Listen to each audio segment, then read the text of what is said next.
নমস্কার, আমি মিলন স্যার, পাল একাডেমি সেন্টারে তোমাদের সকলকে জানাই আমি স্বাগত। আজকে ক্লাস 9 এর অঙ্ক বইয়ে যদি তোমরা কোষে দেখি 3.2 এই অধ্যায়টি বার করো, তাহলে তোমরা সেখানে 15 দাগের 5 নাম্বার যে অঙ্কটি আমি লিখে রেখেছি, সেই 5 নম্বর অঙ্কটি তোমরা সেখানে দেখতে পাবে। আজকের এই টিউটোরিয়ালে এই 5 নম্বর অঙ্কটি অ্যাকচুয়ালি কিভাবে করতে হবে প্রত্যেকটি বিষয়ে আলোচনা করব। দেখো, এর আগের পার্টে এই 15 দাগের আমি 4টে অঙ্ক করিয়েছি এবং সেদিন বলেছি যে তোমাদের 15 দাগের 5টি অঙ্ক আছে, তার মধ্যে 4টি অঙ্ক একটি টিউটোরিয়ালে আপডেট দেব এবং পরের যে 5 নম্বর অঙ্কটি আছে সেটা অন্য একটি টিউটোরিয়ালে সেপারেটলি আলাদাভাবে আমি আপডেট দিব। কেন দিব? কারণ আমি তোমাদের এটি অ্যাকচুয়ালি কিন্তু গ্রাফের অধ্যায়। এই গ্রাফের অধ্যায়ে প্রত্যেকটি বিষয় আমি খুঁজে খুঁজে দেখেছি, প্রত্যেকটি বেসিক প্রত্যেকটি টপিকস আমি সেখানে দেখেছি।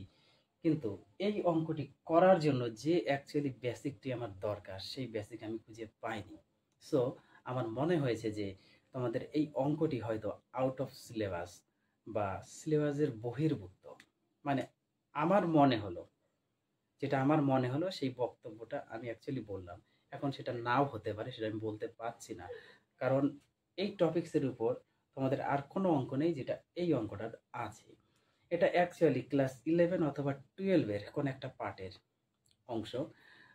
আমার সময় আমি ক্লাস 11-এ এই ধরনের অঙ্ক করেছি। এখন কোন ক্লাসে আছে আমি এক্স্যাক্টলি বলতে পারবো না, 11 কিংবা 12 এই দুটো পার্টের কোন একটা পার্টে আছে। ওকে, দেখো, এই অঙ্কটি করতে গেলে আমাদের একটু জানতে হবে সম্পূর্ণ নতুন একটি বিষয়। ওকে, যেটা হায়ার স্টাডিজের তোমাদের একটু শিখতে হবে আজকে। সাপোজ মনে করো যে আমরা গ্রাফ সকলেই জানি, গ্রাফ হচ্ছে একটা দ্বিমাত্রিক তলে আমরা গ্রাফ অঙ্কন করি, তাই না? দুটো তল নিয়ে আমরা গ্রাফ যেহেতু অঙ্কন করি, হ্যাঁ, এটা তোমরা সকলেই জানো। আর এই গ্রাফের এটা হচ্ছে এক্স অক্ষের ধনাত্মক দিক, এটা এক্স অক্ষের ঋণাত্মক, এটা ওয়াই অক্ষের ধনাত্মক দিক, এটা ওয়াই অক্ষের ঋণাত্মক দিক, তোমরা সকলেই জানো। কিন্তু এখন কোশ্চেন হলো,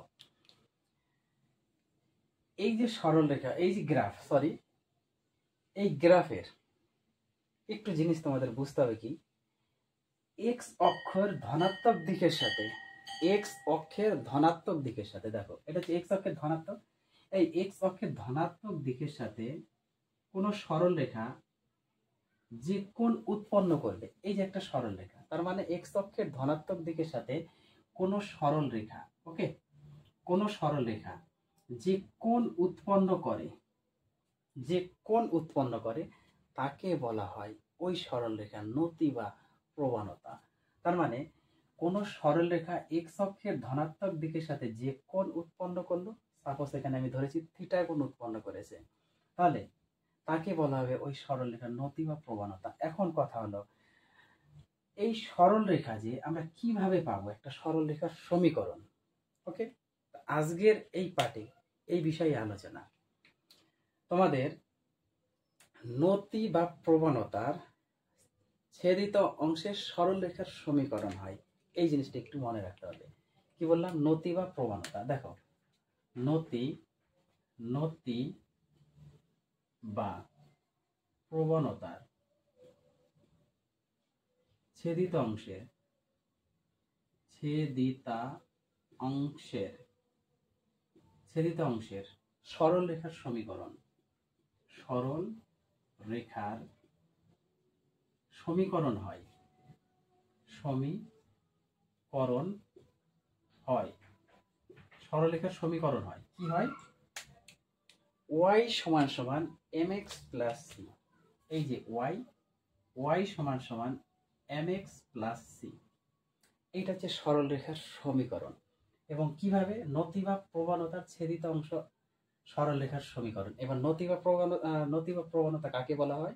কারণ কোন সরলরেখা এক্স অক্ষের ধনাত্মক দিকের সাথে যে কোণ উৎপন্ন করে তাকে বলা হয় ওই সরলরেখার নতি বা প্রবণতা। ওকে, এবং সেই সরলরেখার সমীকরণ হয় y = mx প্লাস c, যেখানে যেখানে m, যেখানে এগুলো সম্পূর্ণ তোমাদের জানতে হবে, যেখানে m হলো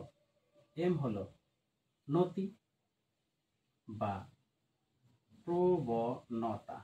ওকে, যেখানে m হলো নতি বা প্রবণতা এবং c হলো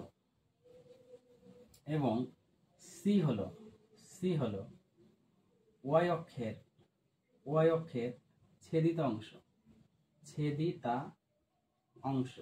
ওকে, তার মানে এম হলো নতি বা প্রবণতা এবং সি হলো এই যে সি, এই সিটা হচ্ছে ওয়াই অংশের ছেদিত অংশ। ওকে, তাহলে সরলরেখার সমীকরণ আমরা জানি এবং নতি বা প্রবণতা সেটা হচ্ছে এম, আর সি হচ্ছে আমাদের ওয়াই অক্ষের ছেদিত অংশ। এখন এই যে নতি বা প্রবণতা এম যেটা আছে, এম ইকুয়াল টু এর আরেকটা মান আছে, নতি বা প্রবণতা M equal to tan theta. এই যে এই ট্যান থিটার পার্ট হচ্ছে তোমাদের ক্লাস 10 থেকে শুরু, অথচ তোমাদের ক্লাস 9-এ করতে হচ্ছে। এটা একটু মনে রাখবা, যারা ক্লাস 10-এ পড়াশোনা করছো তাদের জন্য খুবই একটা গুরুত্বপূর্ণ বিষয় এবং বুঝতে অনেক সুবিধা হবে। ওকে, নতি বা প্রবণতা M equal to tan theta. Okay, এবার ট্যান থিটা যেহেতু আমরা জানি, সেহেতু এখানে দেখো x সমান সমান ওয়াই সমীকরণ দিয়ে দিয়েছে না। এখন এই যে সমীকরণ, এই সমীকরণটাকে আমরা অ্যাকচুয়ালি এই সরল রেখার সমীকরণে কনভার্ট করব। কিভাবে করব? আমরা কি জানি, আমরা এখান থেকে কিন্তু অলরেডি জানি, তাই না? x সমান সমান ওয়াইটা দিয়ে দিয়েছে, তাই না? ওয়াই দিয়েছে না, তাহলে আমরা এটা ওয়াই ইকুয়াল টু এক্সও তো আমরা লিখতে পারি না? অবশ্যই লিখতে পারি। তাহলে এখানে যদি একটু খেয়াল করো, তাহলে দেখো ওয়াই সমান সমান আমরা লিখতে পারি না 1 ইন্টু এক্স প্লাস 0 লিখতে পারি। এই ভাষাটাকে আমরা এইভাবে লিখতে পারি না, ওয়াই সমান সমান 1 ইন্টু এক্স প্লাস 0। তার মানে একের সাথে যদি আমরা এক্স গুণ করি তাহলে এক্সে থাকবে, আর 0 যোগ করলে এক্সে থাকবে, তাহলে ওয়াই সমান সমান এক্স। এখন এর সাথে যদি আমরা একটু কম্পেয়ার করি, এর সাথে যদি আমরা এই সরলরেখার সমীকরণটা কম্পেয়ার করি, তাহলে ওয়াই ওয়াই মিলে গেল। ওকে, এখানে এক্স এক্স মিলে গেল, আমাদের এম এর ভ্যালু কত দাঁড়াচ্ছে 1, তাহলে এখানকার এম মানে এখানকার 1। ওকে, আর সি ইকুয়াল টু 0, তাহলে আমাদের সি এর কোনো দরকার নাই, যেহেতু আমাদের এখান থেকে থিটার মানটা লাগবে। থিটা ইকুয়াল টু কত? তাহলে এম এর মান যেহেতু আমরা 1 পেয়ে গেছি, এখান থেকে 1 সমান সমান ট্যান থিটা। ওকে, ট্যান থিটা। এবার তোমরা যখন ত্রিকোণমিতি করবা ক্লাস 10 তখন বুঝতে পারবা এই যে ট্যান 1 অ্যাকচুয়ালি কত ডিগ্রির মান সেটা তোমরা বুঝবা যখন ক্লাস 10-এ পড়বো তখন। আর যারা ক্লাস 10-এ পড়ছো তারা অলরেডি জানো যে ট্যান কত ডিগ্রির মান অ্যাকচুয়ালি 1, এইটা তোমাদের মাথার মধ্যে সকলের হয়তো আছে। আর যাদের নেই, আমি এখন আপডেট দিইনি, ত্রিকোণমিতি আমি তো ধরিনি এখনো। অ্যাকচুয়ালি ত্রিকোণমিতি যখন ধরবো তখন তোমাদের আমি বিস্তারিত আলোচনা করব, ক্লাস 10-এর জন্য কিন্তু, অ্যাকচুয়ালি তোমাদের না, ক্লাস 10-এর জন্য। যাক, এতটুকু একটু মনে রাখো। এই যে এই অন হচ্ছে আমাদের ট্যান 45 ডিগ্রির মান হয়, ট্যান 45 ডিগ্রির মান হচ্ছে আমাদের 1, তাহলে 1-এর জায়গাতে আমরা ট্যান 45 বসাতে পারি, আর ইকুয়াল টু ট্যান থিটা ছিল। তাহলে বোথ সাইড থেকে যদি আমাদের ট্যান ট্যান হাওয়া হয়ে যায়, তাহলে আমাদের কি দাঁড়াচ্ছে? Already theta equal to 45 degree. অর্থাৎ এই মানটাই আমাদের কিন্তু বের করতে বলেছে যে x ইকুয়াল টু ওয়াই সমীকরণের লেখচিত্র x অক্ষের ধনাত্মক দিকের সাথে যে কোণ উৎপন্ন করে তার মান কত। তাহলে x অক্ষের ধনাত্মক দিকের সাথে এই যে সমীকরণ, এই সমীকরণ অ্যাকচুয়ালি আমাদের একটা সরলরেখার সমীকরণে কনভার্ট করতে হবে, না হলে কিন্তু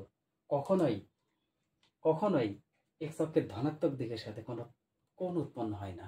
ওকে, তাহলে একটা সরল রেখায় x অক্ষের ধনাত্মক দিকের সাথে যদি কোণ উৎপন্ন করে তাকে বলা হয় সেই সরলরেখা নতি বা প্রবণতা।